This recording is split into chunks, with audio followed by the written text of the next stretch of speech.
une communauté dédiée à 100% à l'industrie. Je me présente, je m'appelle Emmanuelle Serra et j'œuvre dans le domaine de la construction depuis plus de 25 ans. J'ai commencé dès l'âge de 18 ans à travailler chez un entrepreneur spécialisé. J'ai rapidement compris qu'une entreprise de construction était sur le qui-vive et qu'il fallait être on the edge afin de pouvoir réussir dans cette industrie. Avec ma détermination puis ma persévérance, j'ai voulu connaître l'envers de la médaille en allant travailler chez un entrepreneur général. J'ai rapidement compris c'est quoi qui se passait des enjeux des deux côtés, soit du côté de l'entrepreneur général et soit du côté de l'entrepreneur spécialisé. Ça m'a donc permis, avec tout ça, de comprendre tous les enjeux. Une de mes principales forces dans les entreprises, c'est au niveau de l'administration des finances et du côté légal. J'ai aussi la capacité à m'adapter à toute situation difficile et problématique, qui est souvent le cas dans les entreprises de construction. On se comprend qu'en ce moment, on vit tous la même chose, on est tous dans la même situation, c'est-à-dire où est-ce qu'on s'en va, qu'est-ce qui se passe, comment qu'on va faire pour traverser cette situation-là.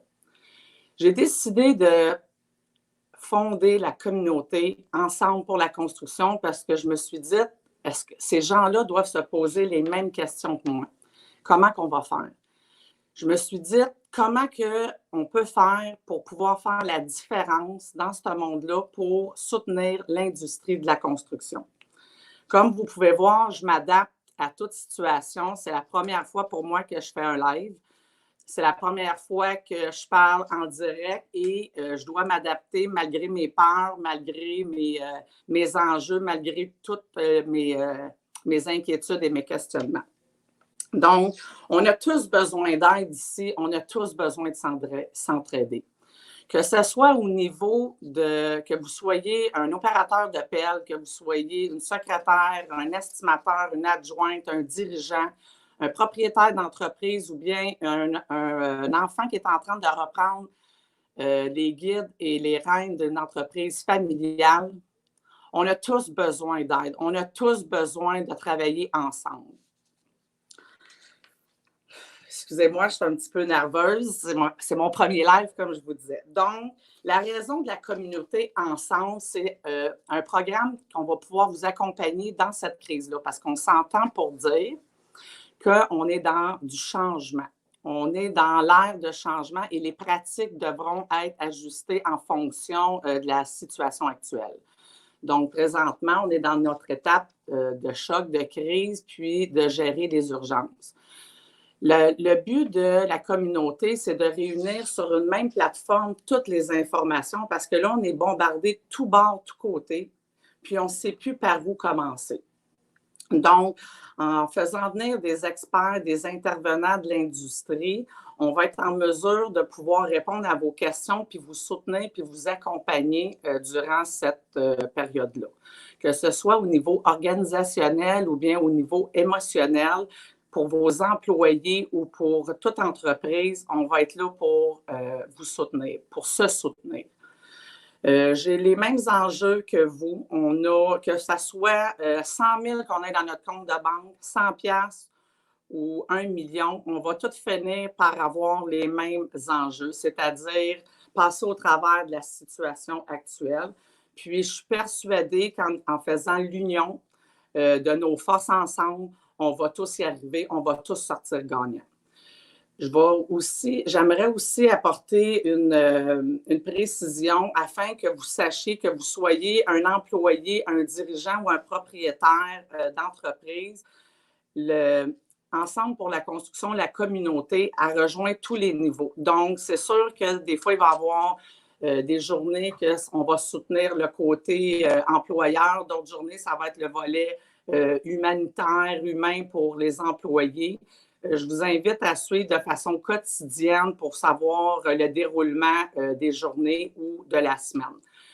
Le mouvement va vous suivre tout au long de la crise parce qu'on ne sait pas quand les chantiers vont recommencer. Oui, on est tous d'accord qu'on s'est fait dire qu'on reprenait le 13 avril, Par contre, est-ce qu'on va vraiment reprendre le 13 avril? Et si oui, c'est quoi les impacts, puis comment on peut faire pour s'en sortir de tout ça?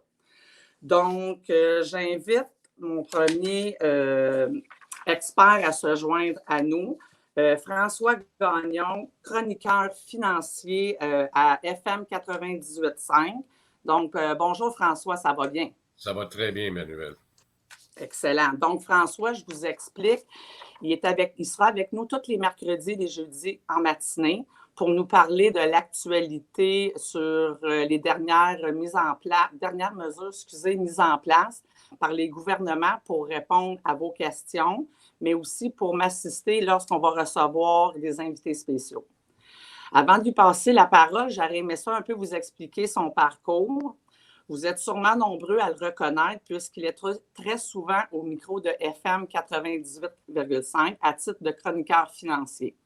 En ce moment, vous pouvez même l'écouter les samedis et les dimanches en début d'après-midi où il répond aux questions de monsieur et madame tout le monde. François travaille depuis les 40 ans dans les médias électroniques et les écrits nationaux.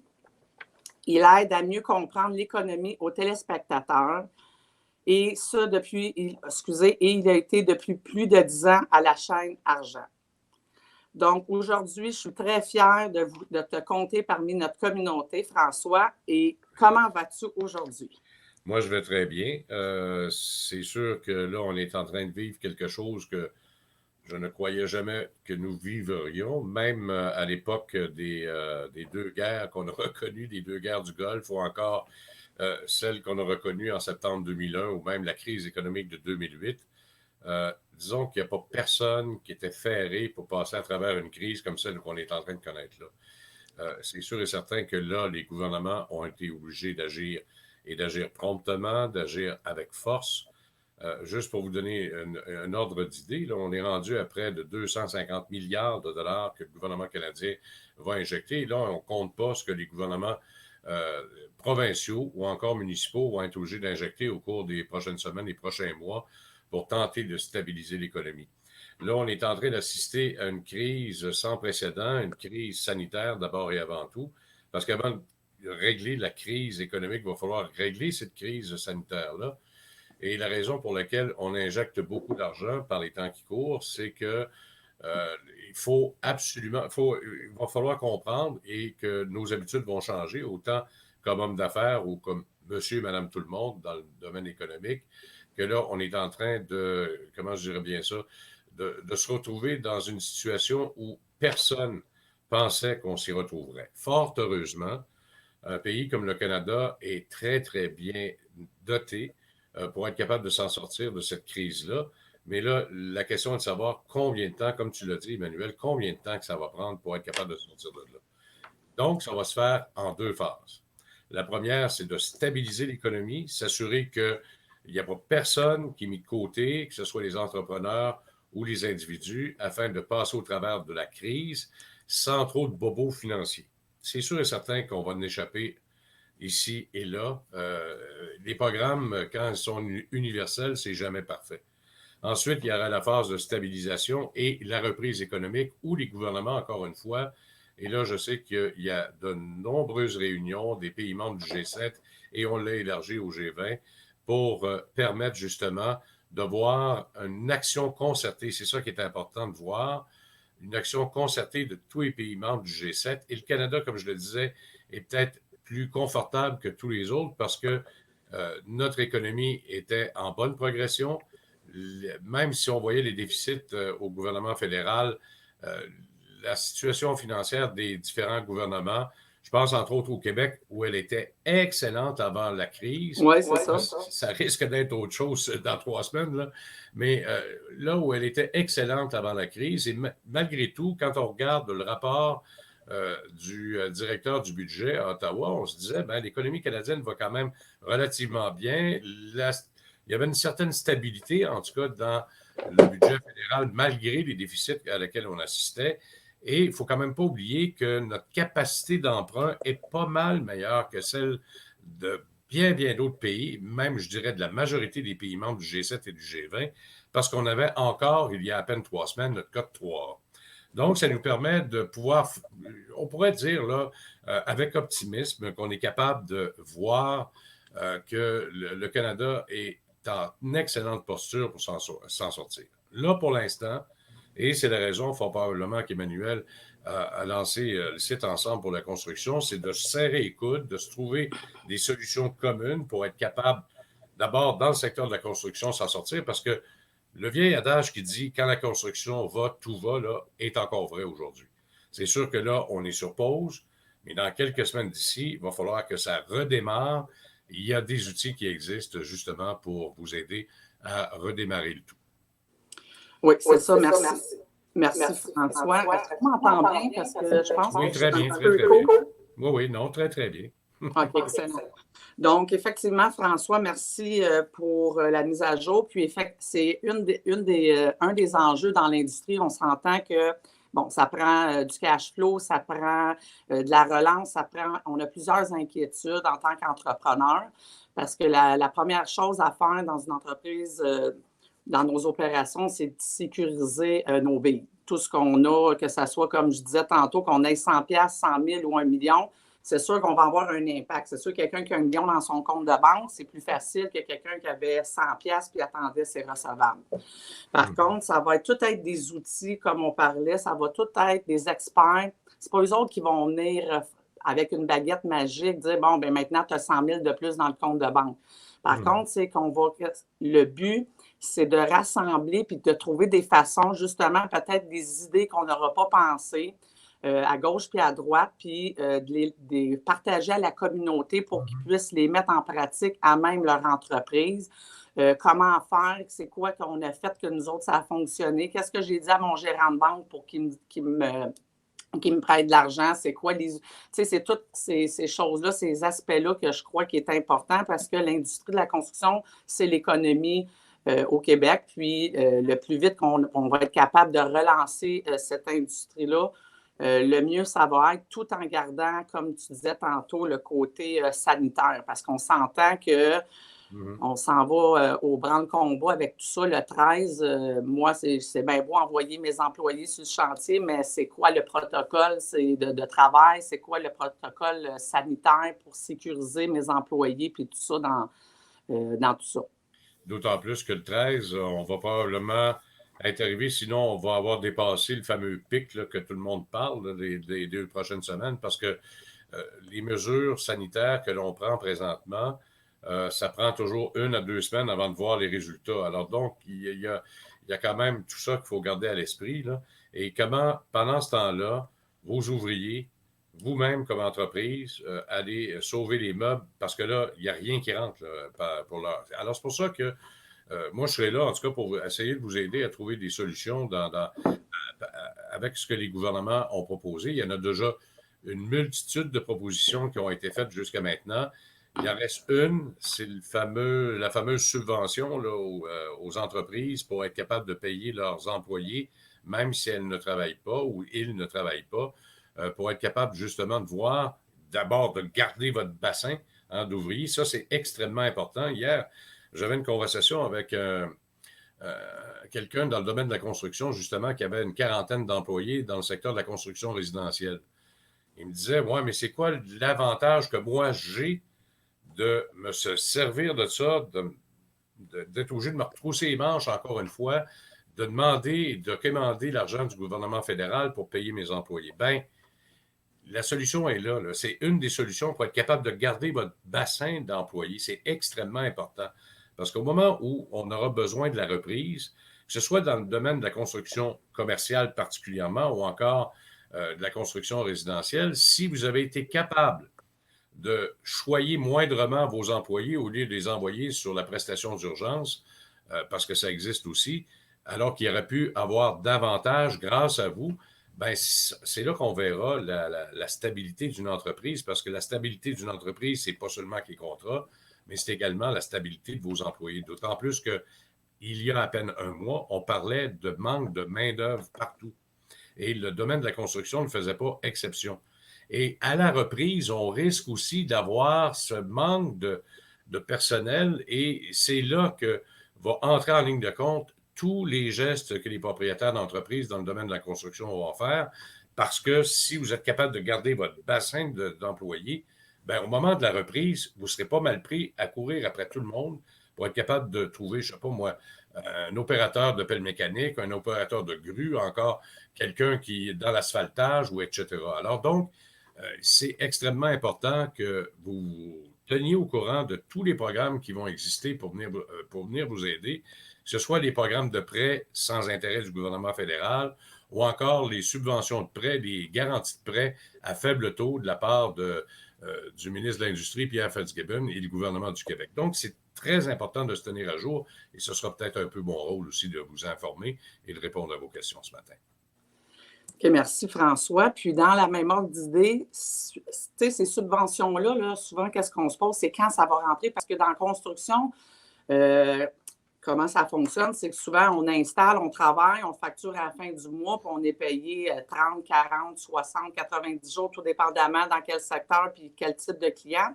Ça va prendre combien de temps? Parce que selon le nombre d'employés, ça va vite. Un employé nous coûte quand même assez cher. C'est qu'un coûtant de 2 000 par semaine, on fait des chiffrons. Tu sais, il faut avoir payé la CCQ, nos DAS, tout ça. Oui, il y a des programmes par rapport au...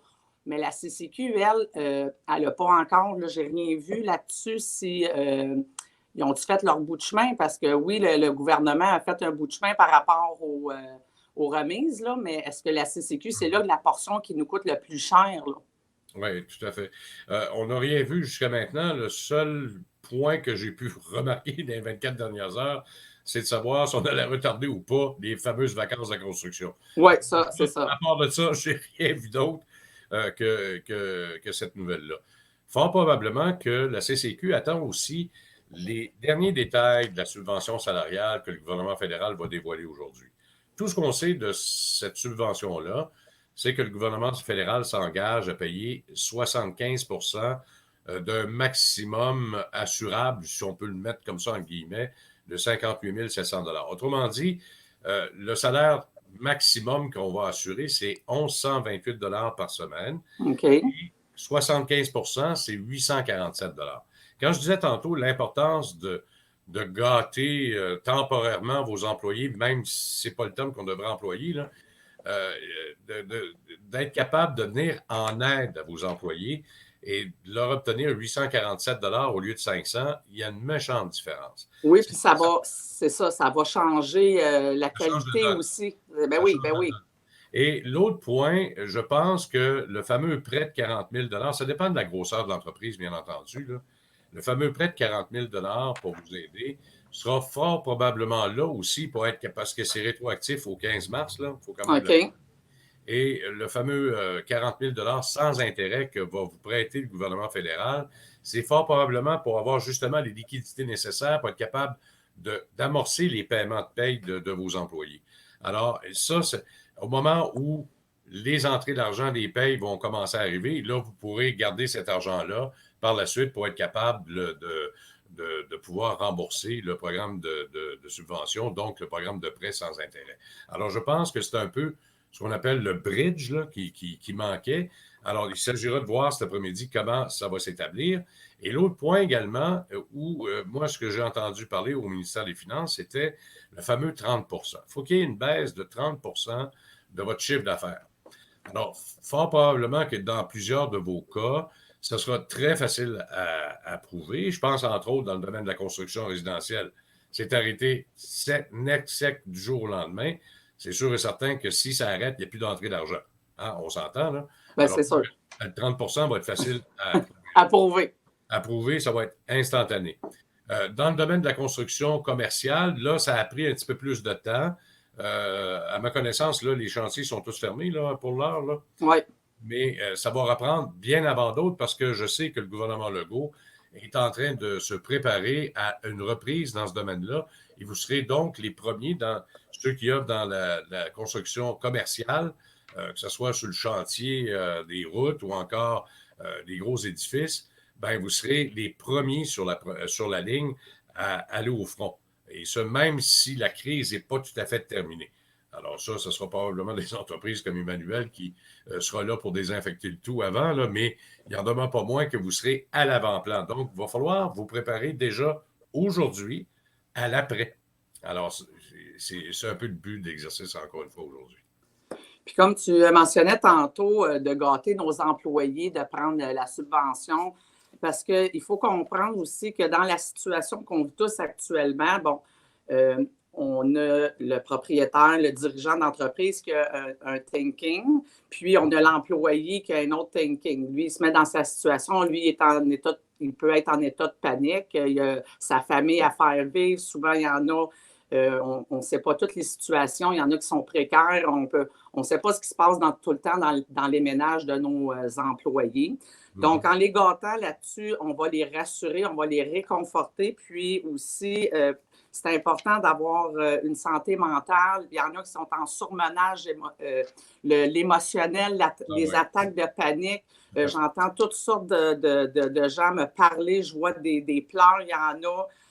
Qui ont peur. C'est pas tout le monde qui a la faculté de se retrousser les manches. Donc, on doit être là en tant qu'employeur à supporter. Même durant cette crise-là, nous, on suggère ici de pouvoir de tenir le contact avec vos employés, envoyez-leur une vidéo, appelez-leur, demandez-leur comment ils se sentent. Parce que quand on va faire la reprise des chantiers, là, c'est pas mieux si vous avez des employés qui sont en burn-out, qui ne seront pas productifs, puis ils ne seront pas efficaces. Fait que là, on va se recréer un autre problème quand ça va être le temps de l'après-crise. Fait que moi, je vous invite à travailler cet aspect-là parce que le télétravail, ça joue sur le mental quand on n'est pas habitué. Moi, je suis une femme de social, j'aime ça aller partout, puis là, d'être confinée, ça commence, oui, à aller faire des marches, là, mais... C'est pas facile. C'est pas facile. C'est pas facile. Fait qu'il va falloir que l'employeur, tout de suite qu'on commence à changer nos pratiques, notre façon de faire rapidement parce que peu importe de comment ça va reprendre, il faut anticiper que c'est sûr que ça ne sera pas à 100% d'un bureau, il va y avoir des normes. Tout ça va prendre encore 1 mois, 2 mois. Ça va-tu prendre 5 mois? On ne sait pas, mais on sait que ça va prendre au moins 1 mois ou 2. Fait qu'il faut qu'on mette en place pour nos employés quelque chose de solide, puis les accompagner, que ça soit avec des psychologues, que ça soit des capsules, que ça soit de la relaxation, parce que c'est les employés, notre première ligne directe qui nous amène de l'eau au moulin. Oui, on emmène la vente, mais si l'employé n'est pas là pour exécuter, l'expérience client commence par l'expérience employé.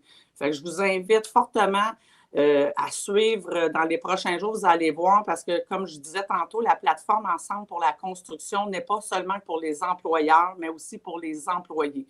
On veut soutenir les employés parce que c'est important.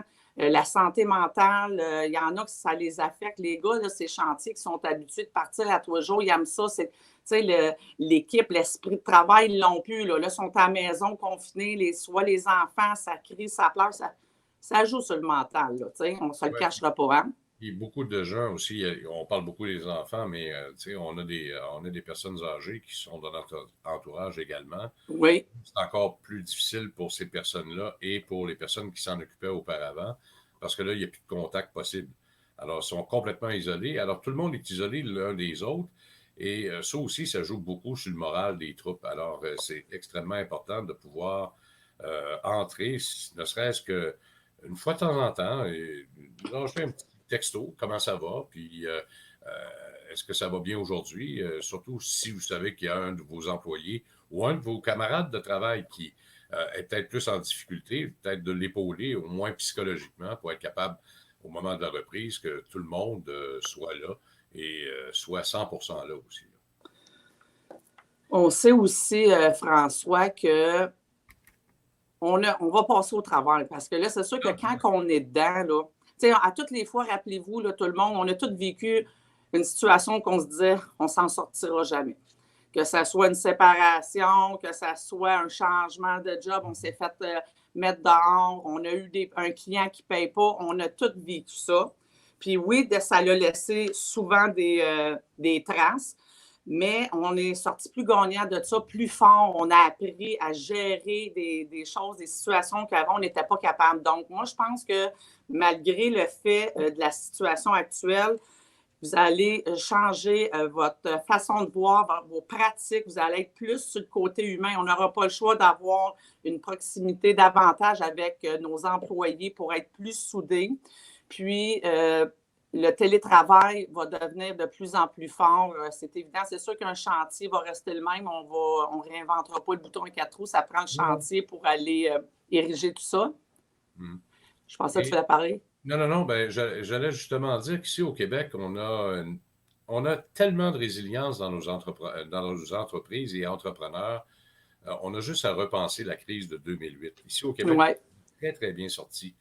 Mais beaucoup d'entre vous, parce qu'à l'époque, j'étais dans une autre vie à la télévision et je recevais des entrepreneurs dans le domaine de la construction qui me disaient ouais, mais mes fournisseurs américains, ils ont tous tombé au combat.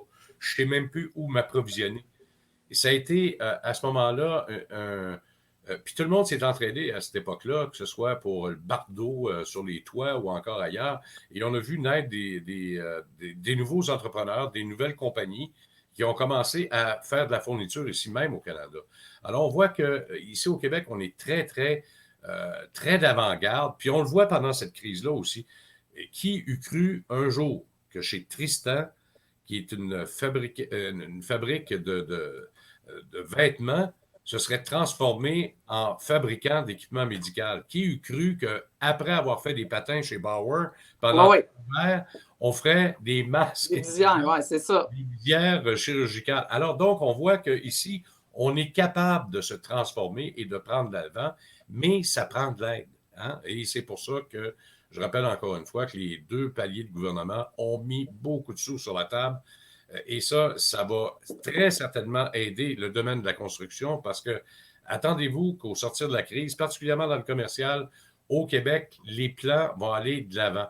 Alors, en allant de l'avant avec de nombreux plans, je pense entre autres à la rénovation des hôpitaux qui sont vieillissants, la rénovation des écoles, la construction des nouveaux centres d'hébergement, des nouveaux CHSLD qu'on veut mettre en place. On veut accélérer tous ces contrats-là. Et les accélérer, ça veut dire que ça va prendre des employés. C'est pour ça que je reviens encore à la base. Oui, c'est ça. Faites attention à vos employés. Dans 2 mois d'ici, n'oubliez pas une chose, dans 6 mois, le soleil va se lever à l'est pareil. Là. Ça ne changera pas, ça. Ouais. Hein? Et au sortir de la crise, quand on aura besoin de vous et que les contrats vont revenir, parce que vous serez les premiers sur la ligne. Là, c'est ça, la reprise, ça va être avec nous autres. Là. La construction commerciale, ça va être les premiers sur la ligne. Alors donc, il y aura besoin de vous. Et là, tout le monde va chicaner pour avoir les employés. Alors, si vous gardez votre noyau d'employés déjà au prime abord, vous n'aurez pas besoin d'aller voler les employés chez le voisin. Alors donc, c'est un peu le message. Puis en plus, si par inadvertance et qu'on est chanceux que dans 2 mois, tout reprend pour vous, là, si vous avez soigné vos employés, ben, votre sortie de crise va être encore plus facile parce que fort probablement que les 3 dernières semaines, ben, le gouvernement va continuer à verser les fameux salaires, le fameux 75 %, et vous n'aurez plus qu'à verser le restant du salaire que vous auriez à verser. Ça va être encore des sous supplémentaires pour vous aider à repartir votre entreprise et d'avoir gardé vos employés, ben, ça sera un plus pour vous. Je ne sais pas s'il y en a qui ont des questions, mais n'hésitez pas, peu importe les questions, peu importe les programmes, je les connais par cœur ou à peu près. Là. Alors, bon, mais parfait, on va en prendre. Mais si tu me laisses juste une dernière intervention, François, j'aimerais ça parce qu'on s'entend que tout ça, là, ça l'amène aussi des questions au niveau financier puis légal, parce que les obligations là, fiscales en arrière de tout ça, comment qu'on va gérer, comment qu'on va... on va chercher les programmes. Y a-tu des outils pour calculer ça? Eux autres, ils ont-tu déjà tout en forme, mise en forme des rapports? Tu sais, comme quand on paye les DAS à la fin du mois, on a un rapport. Les TPS, soit mensuels, trimestriels, whatever.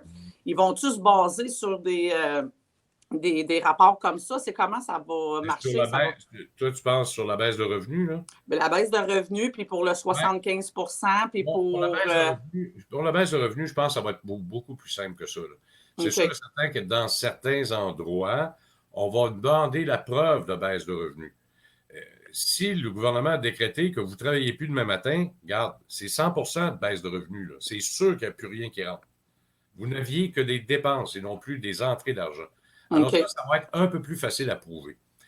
Là où il y aura peut-être, en tout cas, j'espère qu'il n'y a pas personne qui a eu cette malencontreuse idée de vouloir essayer de frauder le système, parce qu'il restait ça aussi au niveau légal à régler, parce que si vous fraudez le système, par exemple, euh, de faux employés ou encore, peu importe, là, que vous auriez réembauché miraculeusement, là, ben, il pourrait avoir plus d'argent parce que votre gestion est plutôt serrée, il faut quand même l'avouer, là.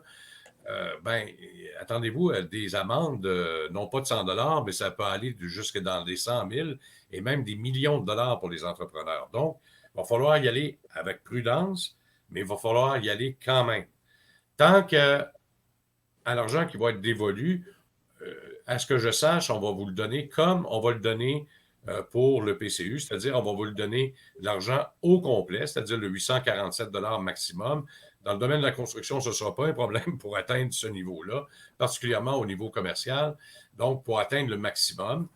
Et ce sera à vous de gérer par la suite les déductions à la source. Alors donc, c'est OK. sûr et certain qu'il y aura une certaine comptabilité à faire, mais ça fera partie aussi de l'apport que l'entrepreneur aura à faire pour être capable de garder et surtout être capable de démontrer à ses employés qu'ils tiennent à eux. Alors donc, ça fera partie de l'ensemble. Mais je pense qu'il y a aussi d'autres questionnements qui se sont faits, et c'est peut-être ça aussi, c'est parce que ça fait 3 jours qu'on reporte justement le lancement de ce programme-là. Ben, il y a aussi les frais d'administration qui sont associés à tout ça. C'est Et, ça.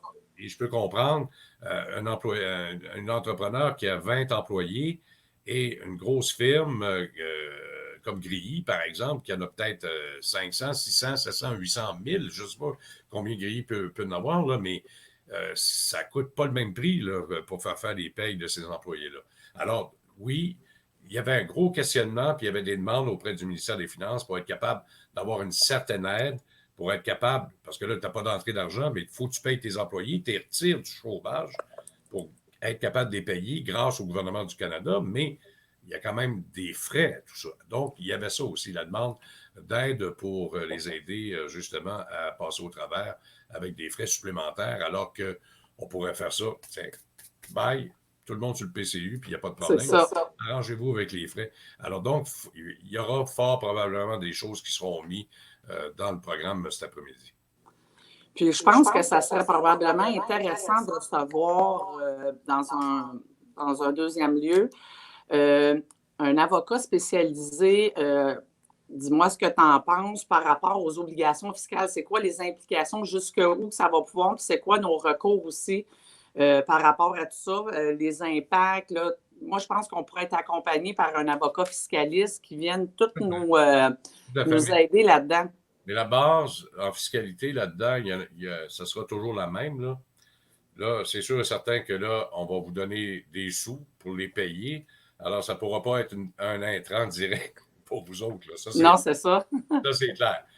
S'il y a des dépenses supplémentaires ou que les frais ne sont pas entièrement payés par le gouvernement fédéral pour faire le système de paye, encore si vous faites avec Céridian ou autre, là, peu importe le fournisseur de services de paye, ben, à ce moment-là, il y a des frais. Ben, ça, ces frais-là, c'est des intrants directs, à moins que ce soit subventionné.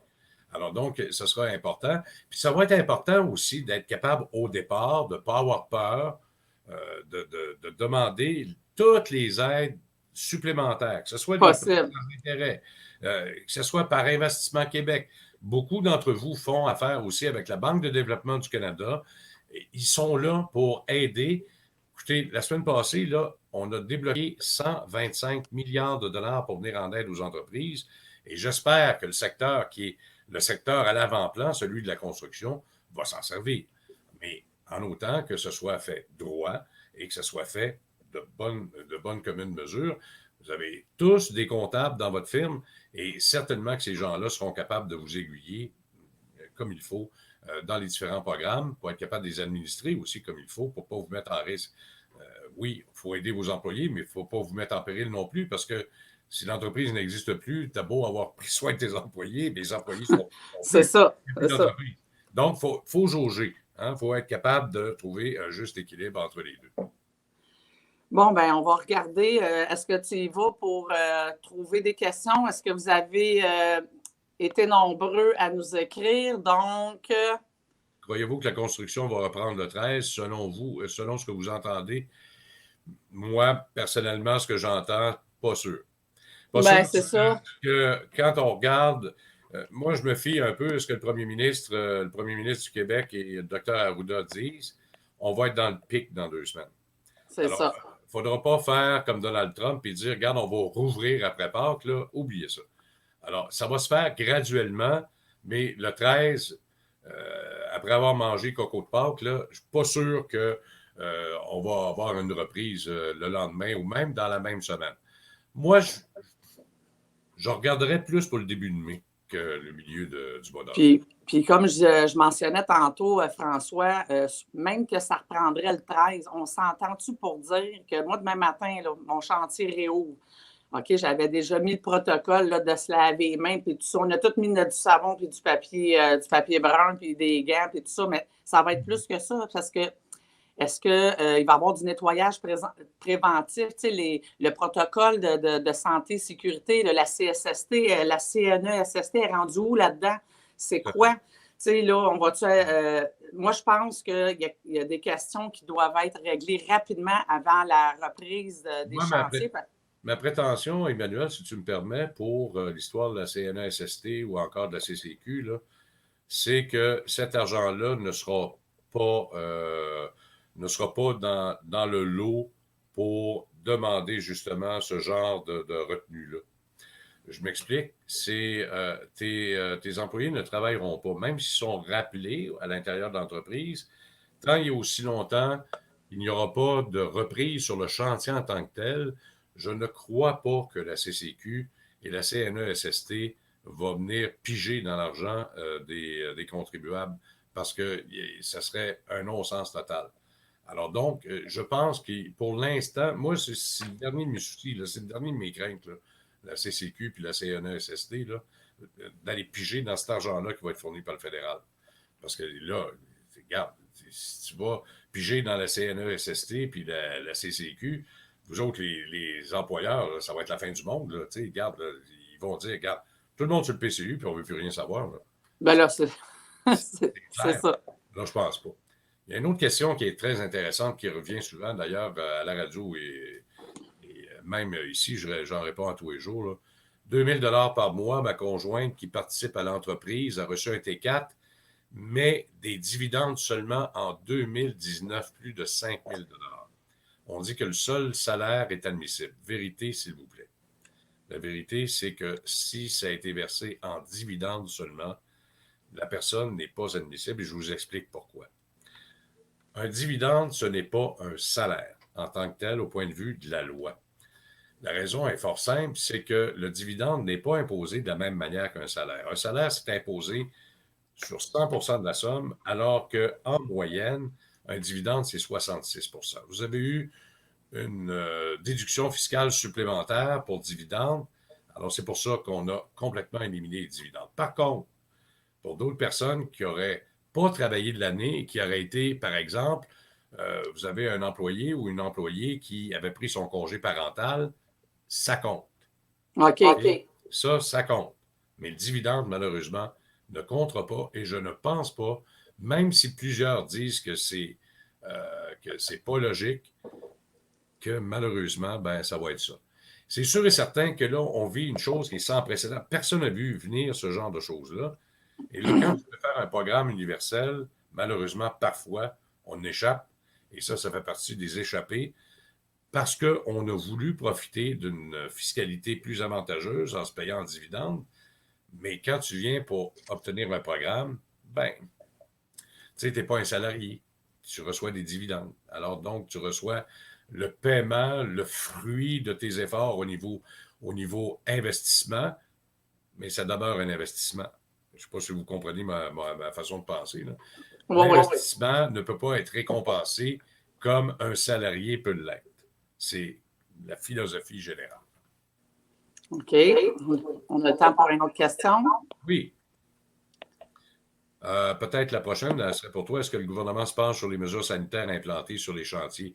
Je pense que c'est déjà commencé, hein? C'est déjà commencé, mais il n'y a pas encore de mesures d'implanter des protocoles. Nous, on va avoir la semaine prochaine quelqu'un qui va venir nous parler justement des protocoles au niveau de toute la désinfection puis tout ça. C'est sûr qu'on on était en pourparlers. J'ai eu des pourparlers avec des gens, des firmes d'experts en environnement qui sont en train de mettre un protocole parce que, pardon, donc, comme tu connais, nous, on enlève de l'amiante, donc les protocoles au niveau des confinements, toutes ces choses-là, on est habitué.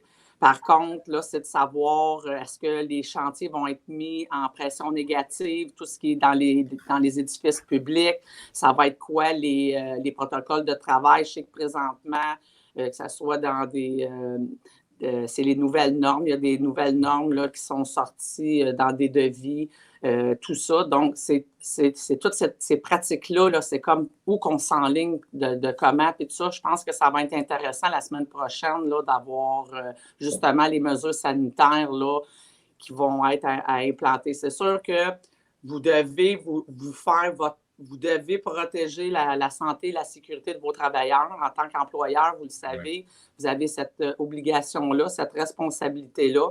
Puis, par la plateforme, on va être en mesure d'apporter des solutions, des pistes de solutions, parce que tout ensemble, on va s'en faire un jusqu'à temps qu'il y en ait qui sortent, parce que à moins que ça se fasse rapidement, mais comme je disais tantôt, si on recommence le 13 avril, c'est sûr qu'il n'y a pas encore de mesures sanitaires d'implanter, là.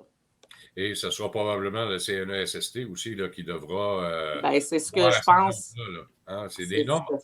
ça. Aujourd'hui, on vit du hors norme. Alors donc, il va falloir trouver de nouvelles normes parce qu'il faut quand même dire, il y a l'avant, 15 mars, et il va y Puis il y a avoir l'après. il y a l'après, le retour. Deux C'est ça. questions fort intéressantes sur les vacances de la construction. Est-ce qu'on parle d'annuler et est-ce qu'on a parlé des chèques de vacances de construction? Là, c'est le message que le gouvernement du Québec a lancé hier de parler aux patrons et également parler aux syndicats. La raison est fort simple, c'est que là, on veut savoir quelle est la mentalité de chacun dans un cas de reprise. Imaginez-vous là qu'on vient de perdre, par exemple, on va faire un chiffron là, pour que ça soit plus facile à calculer. Là, on recommence le 15 mai, mettons. Là, on est 2 mois en retard. Là, il faut recommencer. Il y a des chantiers là, sur le bord de la 40, par exemple, ou encore tout ce qui existe dans le bas là, pour terminer les autoroutes ou encore terminer les infrastructures ou reprendre des chantiers qui vont être longs. Alors, on ne reprendra pas demain matin, tout le monde monte d'un grue, puis on fait comme si rien n'était. Ça Non. va se faire progressivement. Alors, à ce moment-là, est-ce qu'on reprend le 15 mai pour relâcher tout le monde à la fin juillet pendant 2 semaines encore? On vient de perdre 2 mois. Là. Alors, le but, c'est de pouvoir s'entendre. C'est sûr et certain. Puis en plus, pendant qu'il n'y a pas de salaire, il n'y a pas d'accumulation de paye de vacances non plus. Il ne faut quand même pas l'oublier non plus. Alors, les chèques de vacances ne seront pas très, très heureux cette année. Alors, donc, va falloir que tout le monde se parle. Ça, c'est pareil comme des finances de couple. Là. Si tu ne veux pas que ça aille mal pendant le prochain mois parce qu'il n'y a pas d'entrée d'argent nécessairement, il va falloir que les deux se parlent. S'il y a un plus dépensé que l'autre, ben, ils peuvent peut-être se serrer la ceinture. Alors, je pense que c'est de bonne guerre de dire que les patrons et les syndicats devront se parler très sérieusement de ce qui risque d'arriver au cours des prochaines semaines.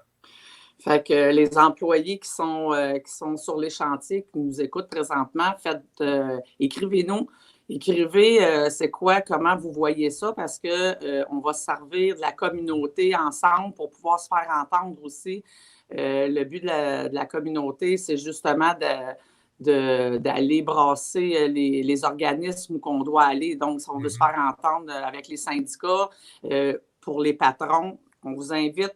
Mettez vos messages en bas, on va les lire bien évidemment, puis on va voir, parce qu'on va avoir aussi des tribunes avec des gens qui vont pouvoir se joindre à nous, puis éventuellement discuter de ces enjeux-là, puis de tout ensemble se réunir pour aller justement frapper aux portes, aux bonnes portes. L'autre question, Pendant que tu me oui, parles. vas-y, Hein? Emmanuel, je ne t'entendais pas, excuse-moi. OK. Tu m'entends-tu? Oui, là, je vous entends. C'est Ah, excellent. OK, excuse. L'autre question, une question qui nous vient de Jean-François, je pense. Jean-François ou Laurent, en tout cas, peu importe, parce que c'est marqué Facebook ici. Là. Comment on peut déterminer que quelqu'un a fait 5 000 et plus s'il n'a pas fait ses impôts? Facile. Facile, facile, facile. Au moment où il va faire sa demande le 6 avril prochain, si l'entrepreneur ne l'a pas réembauché pour obtenir la subvention de 75 on va lui accorder le 5 000 le 2 000 par mois. Par contre, au moment où il fera sa déclaration de revenus, s'il n'a pas eu 5 000 de revenus de travail ou parce que la personne était sur l'assurance emploi auparavant ou encore parce qu'elle recevait donc des prestations de maternité, c'est clair qu'ils vont le voir dans la déclaration de revenus. Pensez pas qu'on a mis Revenu Canada dans le dossier pour rien. Alors, c'est pour éviter que les gens, que tout un chacun demande tout et n'importe quoi sans être capable de faire des vérifications par l'après. C'est Dites-vous ça, une chose. les ajustements vont se faire à même nos déclarations d'impôts, puis probablement même au niveau des entreprises, probablement avec les subventions, les rapports soit de taxes vont être ajustés ou il y a quelque chose là, qui devra, des outils qui vont leur permettre de nous retracer là, rapidement. Là. Et dans ces 13, c'est très, très clair que si une personne a obtenu de l'argent, pas frauduleusement, là, mais de façon inadvertante, ben, elle devra rembourser cette somme-là à la demande de Revenu Canada ou encore du gouvernement canadien et où, là, hein, ça peut être un des deux. Et dites-vous qu'il y aura des frais. Ça, c'est clair. Alors donc, il faut y penser deux fois. Si on le sait qu'on n'a pas fait 5 000 et plus de revenus de travail là, et qu'on fait la demande, ben, vous risqueriez peut-être, après vérification, d'être obligé de rembourser. Et d'autre part, il ne faut quand même pas oublier aussi, ça, je parle pour les travailleurs, pas nécessairement pour les entrepreneurs, malgré qu'il y a des entrepreneurs qui vont y avoir droit à ça, là, que c'est un 2 000 où il n'y a pas de retenue d'impôt. La raison est fort simple, c'est extrêmement difficile de savoir quelle est la tranche d'impôt que vous devez payer. Et vous savez qu'ici, au Canada, notre impôt est progressif. Alors donc, ça peut être des tranches de 20 d'autres, ça peut être des tranches de 40 Alors, c'était extrêmement difficile de commencer à jauger quelle était la retenue d'impôt qu'on devait faire, autant pour le fédéral, parce que ça va être imposable au Québec aussi. Donc, OK. regardez votre dernière déclaration de revenus. Si c'est votre comptable, demandez-lui c'est quoi votre taux, votre pourcentage d'impôt que vous avez payé cette année et dites-vous qu'il faudra garder ce même taux-là. Si vous êtes à 30 ben 2 000 ça fera 600 à retenir, il va vous en rester 1 400. Alors donc, parce que ça, cet argent-là sera ajouté dans votre déclaration de revenus de 2020 et c'est à ce moment-là que vous devrez payer les impôts Je exigés. me demande pourquoi ils ne mettent pas en place tout de suite la déduction et qu'ils ne nous envoient pas le chèque net comme dans le temps, ils Parce que c'est faisaient pas. ça. C'est justement parce que c'est pas comme. Regarde, même pour tu sais, un employé qui a eu une employée qui a eu un enfant durant l'année se retrouve donc sur l'assurance emploi, donc sur le RECAP, le régime québécois d'assurance parentale, et ça se rajoute au salaire. Et quand je te dis d'un cadeau empoisonné, là, ça en est un, ça. À la fin de l'année, quand tu fais ta déclaration de revenus, ils n'ont pas assez enlevé d'impôts. Et à chaque fois, c'est un 5, 600, 800, 900, 1000 pièces à payer sur les deux paliers de gouvernement. Alors, ça va être la même affaire, ça, cette histoire-là, parce que les retenues d'impôts, même si tu n'en fais, il n'y en a jamais assez de fait. Alors, ils ont dit, bon, ben, pour le bien de la communauté, c'est encore une fois un programme universel, c'est jamais parfait, je le répète encore une fois, ben, on va donner le 2 000 et ce sera à eux de gérer leurs impôts qu'ils auront à payer au cours de l'année 2020. C'est pas parfait, mais il va falloir le faire, malheureusement. OK, merci. On va prendre une dernière question. OK. Donc, je te laisse le soin. Ah, ben tiens, lorsqu'un employé est mis à pied par son employeur, le lien d'emploi n'est pas rompu. Donc, à mon avis, le calcul des vacances, c'est affaire à son retour de travail pour renflouer les banques. Je me demande si le cas de la situation actuelle, les règles sont les mêmes, c'est la CNT qui prévoit cette règle. Merci. Ben, d'après moi, au moment où tu quittes ton emploi, ne serait-ce que temporairement, tu sais, tes heures ne s'accumulent pas, donc tes heures de vacances ne s'accumuleront pas non plus.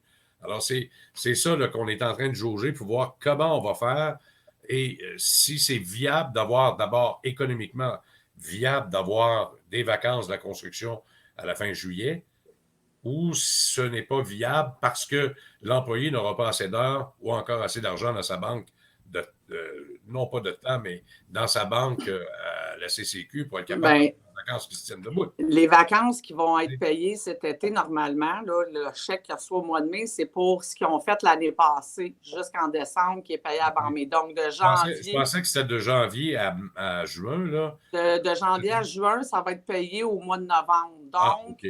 les vacances de cet été, c'est plus pour l'année passée. Là, c'est à savoir la reprise, parce que là, on va avoir des enjeux au niveau de la cédule des chantiers pour ceux qui ont déjà des contrats en main ou à venir, parce que dans le domaine, on soumissionne et on est toujours en retard avant même d'avoir déposé notre prix. Fait qu'imaginez là, les projets qui sont déjà arrêtés qui vont être arrêtés depuis 3 semaines minimum. Donc, la suspension des chantiers va amener inévitablement des obligations en tant qu'entreprise à être obligée de rencontrer. Puis, c'est là que demain, on va avoir nos invités, nos avocats experts de la firme Miller Thompson qui va venir répondre à ça parce que vous avez des obligations en tant qu'employeur sur les contrats.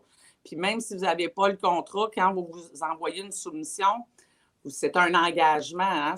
Même si la soumission a été déposée, c'est un engagement. Fait que tout ce que vous avez fait depuis janvier, puis que les jobs sont à sortir ou que vous avez déjà le contrat, c'est sûr qu'il y a des implications, puis vous avez des délais à respecter, tout ça. Donc, demain, ça va être quelque chose là, qui va être intéressant là, à jaser. Tout à fait. Bien, c'était parfait. Il y a peut-être un message d'espoir, en tout cas dans le dernier, là. Il faudrait faire un effort pour la société, c'est pas le temps de passer aux vacances. Effectivement. Ça porte à réfléchir. Oui, Ismaël qui nous a écrit ça. Alors donc, c'est une très, très bonne réflexion. Puis, ça a été bien. Puis, merci aux gens de nous avoir écrit puis de nous avoir parlé comme ça. Puis, moi, ça va être un plaisir demain. On va parler plus côté loi. De tout ce côté loi. Bien, écoutez, je remercie tout le monde d'avoir été présent avec nous, d'avoir été au lancement. Je vous remercie de croire en nous, de croire en moi, de croire en nous parce que cette communauté-là est là pour vous, est là pour vous soutenir puis vous accompagner. Puis, écoutez, ça me fait vraiment plaisir. S'il y en a qui ont des suggestions, je vous invite à les écrire dans les commentaires ici-bas, des suggestions de sujets qu'on peut parler.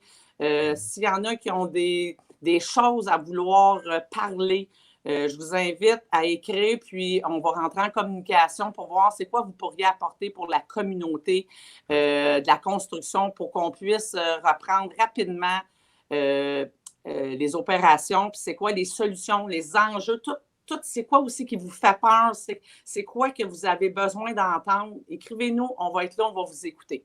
Fait que sur ce, merci François, on se rejoint demain, puis je vous souhaite une excellente journée. Puis, ne pas oublier aussi, à midi, on a j'ai une experte au niveau de la respiration qui est dans le zen, parce que comme on parlait tantôt, de prendre soin de nos employés. Donc, je pense que ça va être le fun, justement, de joindre à nous pour que vous puissiez comprendre un peu le mind-body pour le télétravail. Hein? En tout cas, ça va être bon pour la maison. Fait que ne manquez pas ça à midi, je vous attends. Merci. Au revoir. Au revoir.